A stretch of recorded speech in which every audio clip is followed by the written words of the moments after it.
याच्याकडे पैसे नाही, याचं काही चालायचंच नाही. राष्ट्रवादीमध्ये 2-3 लोक होते मागायला, त्याच्यामध्ये एक जण म्हणत मी अगोदर आलो मला द्या, दुसऱ्याला पाहिजे की याचा तर काही संबंधच नाही. सगळ्याच मारामाऱ्या तिथं आम्ही पाहत होतो. आम्ही तालुक्याच्या कानाकोपऱ्यामध्ये प्रचार करतो. महायुतीचे सगळे घटक, यामध्ये भारतीय जनता पक्ष असेल, शिवसेना असेल, या सगळ्या घटकांनी राज्याचे मुख्यमंत्री यांनी सांगितलं तुम्ही माघार घ्या. त्यांनी माघार घेतली. त्याचा या ठिकाणी दादांच्या हस्ते सत्कार करा एवढी विनंती मी कार्यकर्त्याला करतो. आज खरं म्हणजे व्यासपीठावर अनेक मंडळी, मी फक्त आदरणीय व्यासपीठ म्हणतोय. दादांना कसल्याही परिस्थितीत या ठिकाणी 5:45 त्यांचं हेलिकॉप्टर उडवायचं, त्याला नाशिकला जायचंय, कारण यायला एवढी गर्दी होती की दादांनी पाहिली.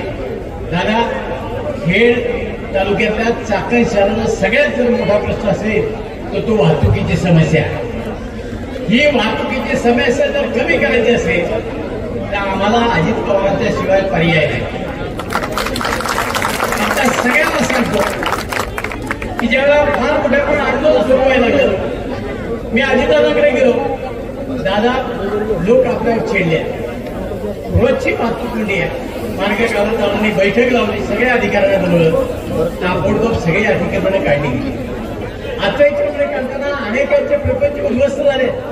लोकांच्या टपऱ्या होत्या, लोकांची दुकानं होती. आणि एकाला न्याय देताना दुसऱ्या अन्यायानं आम्हाला न्याय विधान करावं लागलं. आज रस्ता मोकळा झाला. लोकांची अपेक्षा होती की लगेच त्याचं कॉन्क्रिटीकरण, डांबरीकरण झालं पाहिजे. मंडळी, आपल्या सगळ्यांना माहिती की या देशाला घटना आहे, नियम आहे. त्या नियमाच्या बाहेर राज्याचा मुख्यमंत्री देशाचा पंतप्रधान देऊ शकत नाही. त्या सगळ्या गोष्टीला सुरू झाल्या. प्रत्यक्ष गटाराचं काम सुरू झालं, रुंदीकरण सुरू झालं. त्या सगळ्या गोष्टीला वेळ लागतो. लोकांच्या भावना अशा होत्या की तातडीने रोज ट्रॅफिक जाम झालं की त्या ठिकाणी लोक बोलतात. आता त्याचा सुटका करण्याचं काम काही दिवसामध्ये होईल. चाकण शहर सगळ्यात मोठा प्रश्न पिण्याच्या पाण्याचा. याच्याकडे पैसे नाही, याचं काही चालायचंच नाही. राष्ट्रवादीमध्ये 2-3 लोक होते मागायला, त्याच्यामध्ये एक जण म्हणत मी अगोदर आलो मला द्या, दुसऱ्याला पाहिजे की याचा तर काही संबंधच नाही. सगळ्याच मारामाऱ्या तिथं आम्ही पाहत होतो. आम्ही तालुक्याच्या कानाकोपऱ्यामध्ये प्रचार करतो. महायुतीचे सगळे घटक, यामध्ये भारतीय जनता पक्ष असेल, शिवसेना असेल, या सगळ्या घटकांनी राज्याचे मुख्यमंत्री यांनी सांगितलं तुम्ही माघार घ्या. त्यांनी माघार घेतली. त्याचा या ठिकाणी दादांच्या हस्ते सत्कार करा एवढी विनंती मी कार्यकर्त्याला करतो. आज खरं म्हणजे व्यासपीठावर अनेक मंडळी, मी फक्त आदरणीय व्यासपीठ म्हणतोय. दादांना कसल्याही परिस्थितीत या ठिकाणी 5:45 त्यांचं हेलिकॉप्टर उडवायचं, त्याला नाशिकला जायचंय, कारण यायला एवढी गर्दी होती की दादांनी पाहिली. दादा, खेड तालुक्यातल्या चाकण शहराला सगळ्यात जर मोठा प्रश्न असेल तर तो वाहतुकीची समस्या. ही वाहतुकीची समस्या जर कमी करायची असेल तर आम्हाला अजित पवारांच्या शिवाय पर्याय नाही. आता सगळ्यांना सांगतो की ज्यावेळेला फार मोठ्यापणे आंदोलन सुरू व्हायला लागलं, मी अजितदादाकडे गेलो. दादा, लोक आपल्यावर चिडले, रोजची वाहतूक कोंडी आहे. मार्गकालांनी बैठक लावली, सगळ्या अधिकाऱ्यांना बोलवलं, ताबडतोब सगळी अधिकाऱ्यांना काढली गेली. आता याच्याकडे काढताना अनेकांचे प्रपंच उद्ध्वस्त झाले. लोकांच्या टपऱ्या होत्या, लोकांची दुकानं होती. आणि एकाला न्याय देताना दुसऱ्या अन्यायानं आम्हाला न्याय विधान करावं लागलं. आज रस्ता मोकळा झाला. लोकांची अपेक्षा होती की लगेच त्याचं कॉन्क्रिटीकरण, डांबरीकरण झालं पाहिजे. मंडळी, आपल्या सगळ्यांना माहिती की या देशाला घटना आहे, नियम आहे. त्या नियमाच्या बाहेर राज्याचा मुख्यमंत्री देशाचा पंतप्रधान देऊ शकत नाही. त्या सगळ्या गोष्टीला सुरू झाल्या. प्रत्यक्ष गटाराचं काम सुरू झालं, रुंदीकरण सुरू झालं. त्या सगळ्या गोष्टीला वेळ लागतो.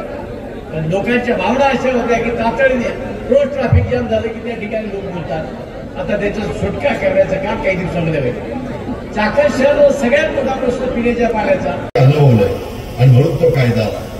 परंतु मुस्लिम समाजाला सांगितलं आता तुम्हाला इथून गोळा करणार आणि बांगलादेश आणि पाकिस्तानला द्यायला पाठवणार. काही जण म्हणले आता हिंदू राष्ट्र करणार. काहीही फेक नरेटिव्ह सेट करताय. आपण वर्षानुवर्ष एकमेकाला आधार देतो, गुण्यागोविंदाने राहतोय. आपल्याला खूप प्रश्न आपल्या आमदारांनी सोडवले, महायुतीच्या सरकारने सोडवलेले, सगळ्या महायुतीच्या घटक पक्षाच्या कार्यकर्त्यांनी सोडवलेले. जागा एकच आहे, त्यामुळं भारतीय जनता पक्षाचे अनेक माझ्या सहकाऱ्यांचा, शांताराम असेल, शरद असेल, बाकीचे सगळे सहकारी असतील, त्यांचं मी मनापासून आभार मानतो, धन्यवाद देतो. त्यांनी मनापासून साथ दिली. मला माहिती आहे की त्यांचं दिलीप मोहित्यांचं किती सख्य मला चांगलं माहिती, कारण ही सगळी एक काळी माझ्याकडेच होती. त्याच्यामुळे मला सगळ्यांचं अंडी पिल्लं म्हणत नाही, पण बरंच काही माहिती. अरे मध्येच काय रे तुला त्यामध्ये अक्षय जाधव आमच्या शिवसेना शिंदे गटाचे एक चांगले सहकारी, त्यांनी पण शिंदे साहेबांच्या आव्हानाला प्रतिसाद दिला. काहींनी आमच्या देवेंद्र फडणवीस साहेबांच्या आव्हानाला प्रतिसाद दिला. काही आमच्या पण ओळखी आहेत, आम्ही त्यांना विनंती केली. शेवटी आपल्याला ध्येय काय?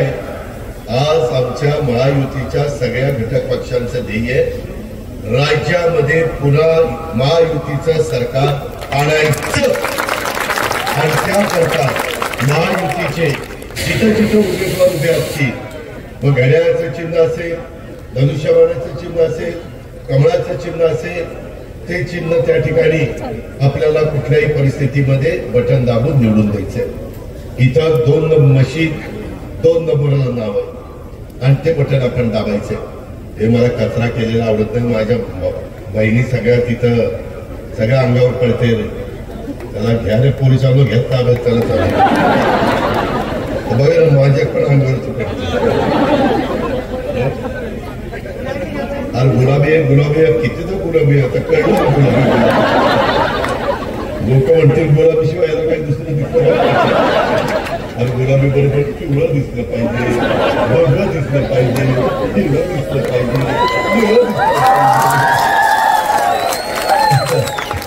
भक्तीचा भाग जाऊन सांगायचं तात्पर्य आपण सगळ्यांना बरोबर घेऊन जातो.